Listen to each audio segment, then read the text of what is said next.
आज हम जानेंगे वायुमंडल के बारे में।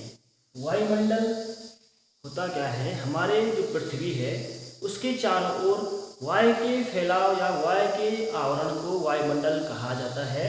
अब हमारा ये वायुमंडल पृथ्वी के साथ कैसे लगा हुआ है, किस तरह से ये जुड़ा हुआ है, कैसे जुड़ा हुआ है?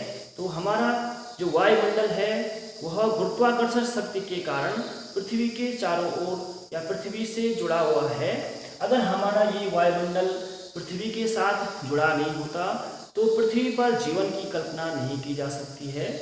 इस प्रकार हम देख सकते हैं कि वायुमंडल का मनुष्य के लिए या जीव जगत के लिए कितना महत्वपूर्ण स्थान है। अब हम देखते हैं जो हमारा ये वायुमंडल है उसका संगठन या उसका निर्माण कैसे हुआ है, किन किन तत्वों से उसका निर्माण हुआ है, उसके बारे में हम जानेंगे। तो आज देख रहे हैं हम वायुमंडल का संगठन। इसके जो तत्व हैं उनमें है जैसे गैसें हैं, जलवाष्प है और धूलकण। वायुमंडल का जो संगठन है उसका निर्माण करने में इन तत्वों की महत्वपूर्ण भूमिका है। इसके पहले हम सबसे पहले इसमें जानते हैं हमारी जो वायुमंडल की गैसें हैं। तो वायुमंडल में बहुत सारी गैसें हैं। इसमें जो भारी गैसें हैं वो जो है भार के कारण नीचे, और जो हल्की गैसें हैं वो क्या है, वायुमंडल में काफ़ी ऊंचाई पर स्थित हैं। अब इन गैसों में जैसे हम बहुत सारे गैस देखते हैं जो पृथ्वी के वायुमंडल के साथ जुड़ी हुई हैं, जैसे नाइट्रोजन गैस या ऑक्सीजन गैस है। तो नाइट्रोजन का प्रतिशत लगभग 78.8% है और ऑक्सीजन का प्रतिशत लगभग 20.95% है। और ये दोनों गैसें पृथ्वी के लगभग 99 जो वायुमंडल है उसके लगभग 99% भाग का निर्माण करती हैं। उसके बाद हम अगली जो गैस है जो वायुमंडल के निर्माण में अपना सहयोग देती है, योगदान देती है, उसमें है carbon dioxide gas. Carbon dioxide gas वायुमंडल में कैसे प्राप्त होती है? तो इसमें हम जीवाश्म ईंधनों को जलाते हैं तो इसके कारण निरंतर कार्बन डाइऑक्साइड गैस की मात्रा बढ़ती जा रही है। और हमारा ये कार्बन डाइऑक्साइड गैस जो सौर विकिरण होता है, सूर्य से आने वाली जो किरणें होती हैं उसके लिए पारदर्शी होता है। और जो पृथ्वी से होने वाला जो विकिरण है, जैसे ये पृथ्वी से वापस जब विकिरण होता है तो उसको हम पार्थिव विकिरण कहते हैं। तो इसके लिए अपारदर्शी हमारा ये वायुमंडल होता है। अब सूर्य से आने वाली जो किरणें हैं उसके लिए पारदर्शी, और जो पृथ्वी से वापस उत्सर्जित होने वाली जो किरणें हैं उसके लिए अपारदर्शी होने के कारण पृथ्वी में ग्रीन हाउस गैस की जो है अवस्थाएं बन जाती हैं। तो ये ग्रीन हाउस गैस में भी अपना महत्वपूर्ण योगदान देती है कार्बन डाइऑक्साइड गैस। उसके बाद हम देखते हैं ओजोन गैस। ओजोन गैस वायुमंडल में हमारे जो समताप मंडल हम आगे पढ़ेंगे उसके साथ मिलती है।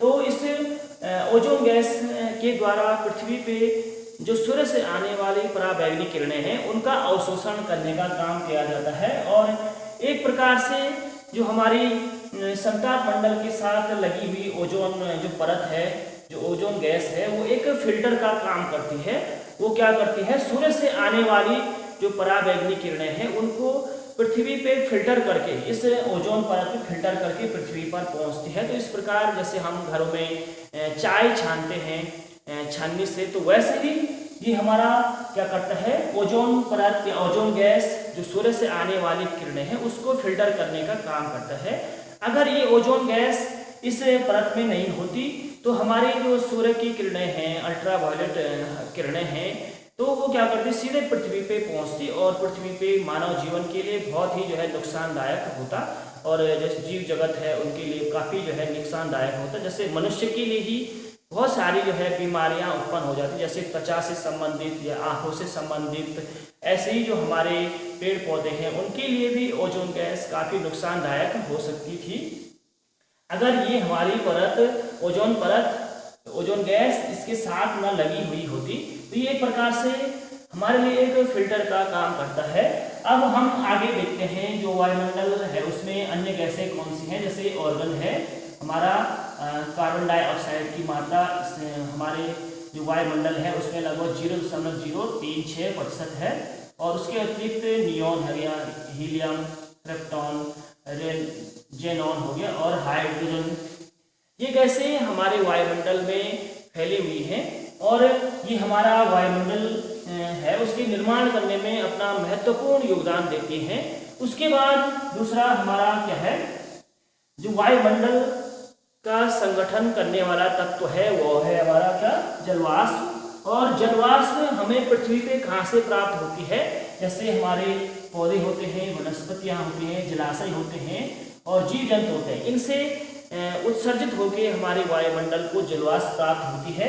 और ये हमारी जलवाष्प क्या होती है, ऊंचाई बढ़ने के साथ, जैसे जैसे हम ऊपर वायुमंडल में जाएंगे तो वहाँ क्या हो जाएगी, हमारी जलवाष्प की मात्रा घटती जाती है, क्योंकि वो भारी होती है तो वो नीचे थोड़ा जो है दब जाती है। तो उसके बाद जैसे हम देखते हैं हमारा ये जलवाष्प है एक प्रकार का क्या है, कम्बल की भांति, जैसे हम सर्दियों में प्रयोग करते हैं कम्बल का प्रयोग, तो ये कम्बल क्या करता है हमारे लिए, जो बाहर से आने वाली सर्दी है उसको अंदर आने नहीं देता है और जो हमारे शरीर की गर्मी है उसको अंदर ही बनाए रखता है। तो वैसे ही हमारा जो जलवाष्प है वो क्या है, एक प्रकार से कंबल की भांति कार्य करता है पृथ्वी की चारों ओर। इसमें क्या होता है, जो सूर्य की गर्मी है उसको तो क्या कर देता है, ये अवशोषित कर लेता है जलवाष्प, और जो हमारे पृथ्वी से उत्सर्जित होने वाली जो गर्मी है उसको संग्रहित कर लेता है। तो इस प्रकार एक गर्म कंबल की भांति वो पृथ्वी के चारों ओर कार्य करता है। और हमारा ये जलवाष्प उष्ण और आर्द्र जो कटिबंधीय क्षेत्र होते हैं, भूमध्य रेखा के पास वाले जो क्षेत्र होते हैं उनमें जलवाष्प की मात्रा अधिक होती है, और जो हमारे ध्रुवीय क्षेत्र हैं या रेगिस्तानी क्षेत्र हैं उनमें जलवाष्प की मात्रा कम होती है।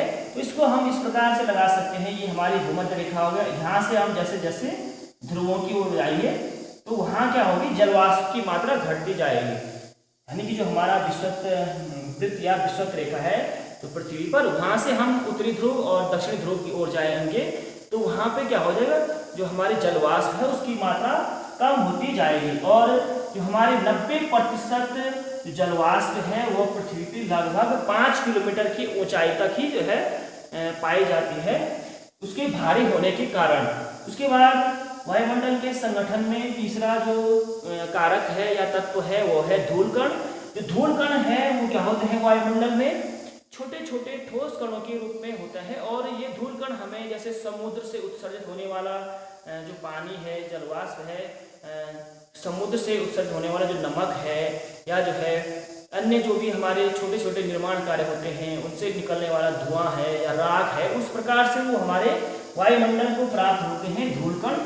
और ये धूलकण वायुमंडल के निचले भाग में अधिक पाए जाते हैं। जैसे हमारी ये सौरमंडल की ये परतें हम आगे पढ़ेंगे तो जो निचली परतें होंगी तो उसमें क्या होगा, धूलकण भारी होने के कारण वो निचले भागों में पाए जाते हैं। और एक और विशेषता या मैं ये कहूँ कि जो आपका वायुमंडल है उसका वायुमंडल के निर्माण में जो योगदान है वो है इसका आर्द्रता ग्राही नाभिक के रूप में। यानी कि जो हमारे धूलकण होते हैं वायुमंडल में अगर ये है तो इनकी चारों ओर क्या हो जाती है, हमारी जलवाष्प संग्रहित हो जाती है, और ये एक प्रकार से क्या करती है, आर्द्रता ग्राही नाभिक के रूप में कार्य करती है। यानी इसके चारों ओर जलवाष्प संग्रहित हो जाती है और वो जो है बादलों का निर्माण करने लगते हैं। उसके बाद जब हम वायुमंडल की संगठन के बारे में पढ़ते हैं तो उसके बाद हमारा दूसरा है वायुमंडल की संरचना। यानी जो हमारा वायुमंडल है उसमें कौन कौन सी परतें पाई जाती हैं, और जब हम ये परतें पढ़ते हैं तो इन परतों का निर्माण तापमान के कारण होता है। कि अब जैसे हमारा ये क्या है, वायुमंडल है तो इसमें 5 परतें पाई जाती हैं। तो इसमें सबसे पहला है हमारा क्षोभमंडल। क्षोभमंडल हमारा पृथ्वी का सबसे जो निचली परत है, जो वायुमंडल है उसकी सबसे निचली परत है, और इसकी ऊंचाई 13 किलोमीटर तक है। और एक अन्य चीज इसमें हम देखते हैं, ये हमारी परत क्या है, ध्रुवों पे 8 किलोमीटर की ऊंचाई तक है, और विषुवत वृत्त पे ये हमारे 18 किलोमीटर तक है।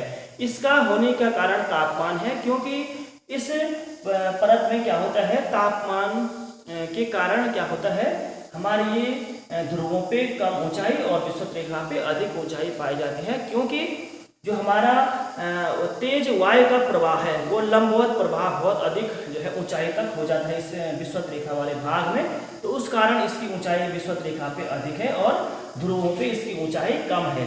इसके अतिरिक्त हमारा ये क्षोभमंडल है उसका मानव जीवन के लिए या जैविक जगत के लिए मैं समझता हूँ ये सारी जो भी परतें होंगी उसमें सबसे अधिक महत्वपूर्ण परत है, क्योंकि इसमें क्या होता है मौसम संबंधी सभी जो है घटनाएं होती हैं, जैसे बादल बनना हो गया, वर्षा होना हो गया या बिजली चमकना, गरजना, ये इस प्रकार की जो घटनाएं होती हैं वो क्या होता है हमारा क्षोभमंडल में होता है और ये मानव के लिए काफ़ी अधिक महत्वपूर्ण होता है।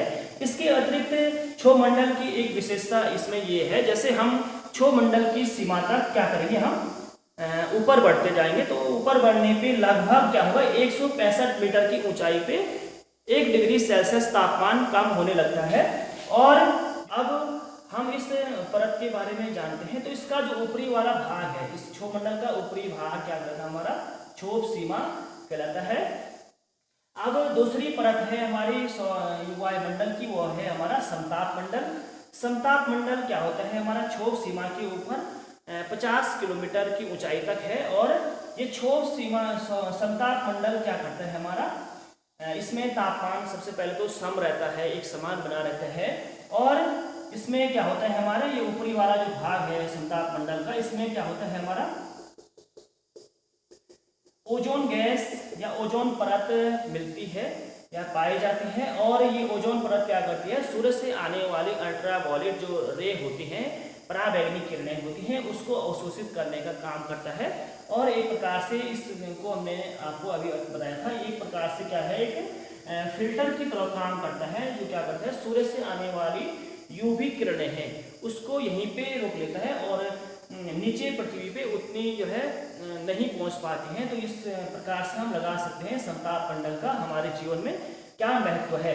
अब हम जैसे समताप मंडल के ऊपर जैसे मध्य मंडल की ओर बढ़ते हैं, तो मध्य मंडल क्या है हमारा 50 से 80 किलोमीटर के बीच फैला हुआ है और हमारा ये मध्य मंडल क्या है, इसमें जैसे जैसे हम ऊंचाई बढ़ते जाएंगे तो तापमान कम होता जाएगा, यानी इस जैसे हम मध्य मंडल में पहुंचे तो जैसे हम ऊंचाई बढ़ते जाएंगे मध्य मंडल में तो उसमें हमारा तापमान कम होता जाएगा। और इस मध्य मंडल में हमारी एक घटना होती है, जैसे उल्का पिंड का टूटना जो घटना है वो इसी जो है मंडल में हमें देखने को मिलती है। और उसके बाद हम देखते हैं जो हमारा वायुमंडल की संरचना है उसमें जो हमारी चौथी परत है वो है हमारी आयन मंडल। आयन मंडल के लिए भी हमारा जो जीवन है उसके लिए काफ़ी महत्वपूर्ण है।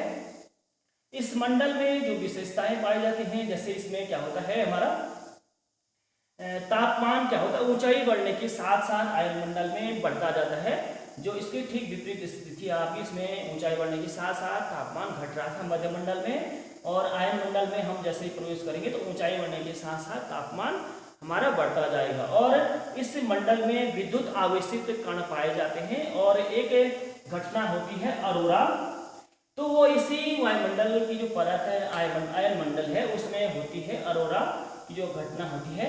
इसके अतिरिक्त आयन मंडल क्या करता है हमारा जो रेडियो तरंगें हैं उसको पृथ्वी पे वापस परावर्तित करता है। अगर ये वायुमंडल की परत आयन मंडल नहीं होती तो हमारा क्या होता, ये रेडियो तरंगें क्या होती सीधे हमारे वायुमंडल आसमान में ऊपर चले जाती है और पृथ्वी पे रेडियो सुनने की जो हमारी प्रक्रिया है वो बाधित हो सकती थी अगर ये आयन मंडल की परत न होती तो। उसके बाद हम बहिर्मंडल के बारे में जानते हैं। बहिर्मंडल हमारा क्या है 400 किलोमीटर के ऊपर स्थित है, इसको वायुमंडल भी कहा जाता है। और ये क्या है, ये वायुमंडल की जो परत है वो वहाँ हवाएं काफ़ी विरल और हल्की जो हमारी हवाएं होती हैं या गैसें होती हैं वो इसमें पाई जाती हैं, और हमारे जो सैटेलाइट होते हैं वो वायुमंडल में ही प्रक्षेपित किए जाते हैं।